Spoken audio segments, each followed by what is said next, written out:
What's up guys, today I've got some more cool details for Toy Box. Today the focus is on Galaxy toys, and unlike last time, I'm not toying around. So without further ado, let's begin. This isn't necessarily a detail you missed, but as you enter Galaxy Toys, beginning on the first floor, there's a bunch of foreshadowing for the entire store. Foreshadowing may not be the right word, as the store having all its products at the entrance or ground level makes sense, but regardless, there's a ton of it for this level. You have Play Plus from when you will go into Viram Rex, Monstrous Monsters, the red dragon-like enemies, the orchestra, and even Vic the Visitor. More on that in a bit. Basically, all the major moments that take place in the toy store is referenced or foreshadowed on this floor. So we all saw the Robo Union poster on the bottom floor, but it goes a bit deeper. The names of the Robo Union members were all generals in an army in history. Seriously, the big giveaway for me was Leonidas because I thought of the movie 300. So Leonidas was a warrior king from Sparta. Turenne is actually Henri Pépé-Le-Pew, a French general. Caesar is Julius Caesar, a Roman general. Alexander is Alexander the Great, another general or the king of Macedonia. Gustav is either Gustav Gir or Gustav Anton.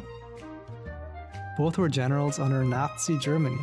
Just a cool little detail about the Robo Union members that I'm sure most people missed. This is one of the few minigames that I actually enjoy. Sorta like when you do the Bentley fight in Spyro, but actually fun.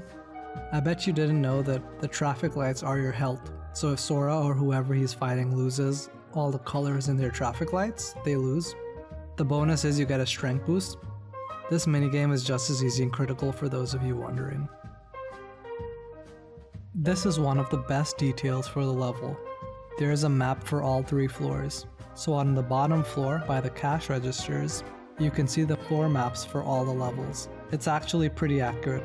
It's not necessarily a spoiler for the level if you haven't played it yet, but it's pretty cool to know having that knowledge.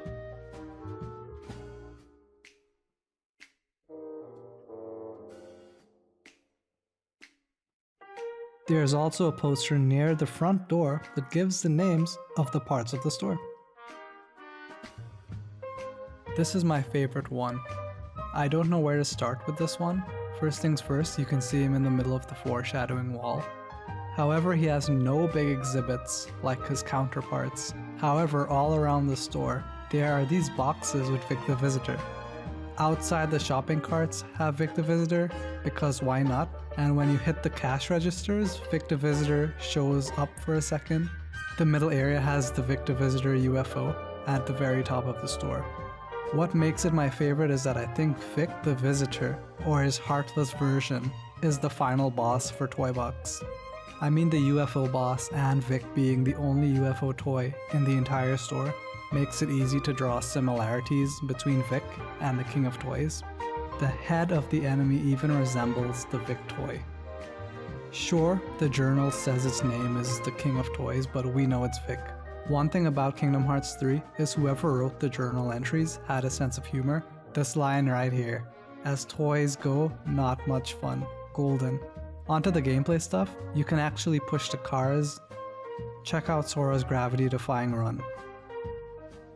Objects thrown over the edge vanish from reality. This seems to be the theme in the Toy Box level, more on that later. When Vic makes it nighttime to do his attack, the bouncy animals all decide to go orderly onto the outer circumference of the circle. This one is for you astronomers in the audience. I'm not an astronomer, but I always thought they were different. When Vic decides to turn it back to daylight, the moon just changes to the sun. Brilliant, literally. I just want to say that this is one of the coolest effects in a Kingdom Hearts game. Also, when Vic puts the city back together, everything does not necessarily have to stand without falling. So I need some of the Kingdom Hearts lore guys for this one. In the journal for the Toy Box Heartless, or should I say toys, they are actually not classified as Heartless. They are others. If this is true, why do they have the Heartless symbol on all of them? I know it says the marionette took them over, but when I beat them, the toys disappear. The marionette does not appear after I beat them. As a side note, read the journal. It's actually not as boring as the other games to read. I actually learned that you can swing on the pole cannons after reading the journal. Angelic Amber is not the name of the Heartless. The journal is wrong. Angelic Amber is the brand name. Angelic Amber's real name is Mysterious Grey of the Angelic Amber series. Her sister dolls are Emerald Green and Sweet Ruby of the Angelic Amber series. Also damn, $255.99 for a doll is a lot. Once again, there is more foreshadowing in this level. Literally, on the bottom floor, you get to see the entire band. Personally, my favorite is the conductor because of the mustache. The Lotus table is also here.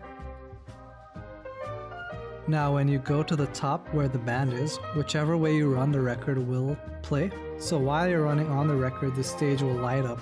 And I love how creepy this is, especially when you take the music they are playing into account. Just look at the background. There are just some horror movie toads just standing there, hands by their sides and looking at the band, like zombies as they listen. It's just so creepy. I hope that I've changed the way you see this scene now. Another fun one.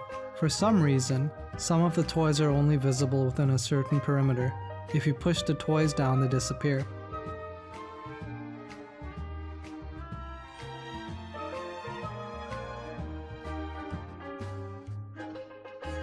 If you push the balls out of the funhouse, they disappear. If you push the Dream Eater plushies down, they disappear.